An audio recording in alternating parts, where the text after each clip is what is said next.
આ જમીન વેચી નાખવાની હે, દઈ દેવાની હે, તમારે લેવી ને મારા વાલા?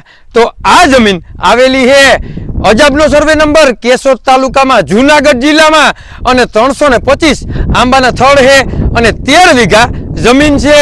અને વીઘાની વાત કરીએ ને તો તમે જે નીચે નંબર આપેલા હે તેમાં તમારે કિંમત ખરેખર નક્કી કરવી હોય ને તો નીચે નંબર આપેલા હે તેમાં કિંમતની નક્કી કરી લેજો. અને જોવો તો ખરી મારા વાલા, રૂડી અને રણિયામણી તમારા માટે હું ફાર્મ કયો તો ફાર્મ, વાડી કયો તો વાડી, અને અજાબનો સર્વે નંબર તમે ગોતવા જાવ ને તોય તમને મળે નહીં એવી વાડી હું તમારા માટે લઈને આવ્યો છું. રોડ છે ને ત્યાંથી માત્ર ને માત્ર 3જું ખેતર. તો તમારે લેવું હોય ને તો નીચે નંબર આપેલા છે તેમાં કોન્ટેક્ટ કરી લેજો. અને આવા નવા વિડીયો જોવા માટે અમારી જે ઇન્સ્ટાગ્રામ આઈડીને ફોલો ના કરીને તો ફોલો કરી લ્યો, લાઈક કરો. અને જેને પણ કેશોદ તાલુકામાં અને અજાબનો સર્વે નંબર જોતો હોય ને તેને આ રીલ શેર કરવાનું ભૂલતા નહીં મારા વાલા.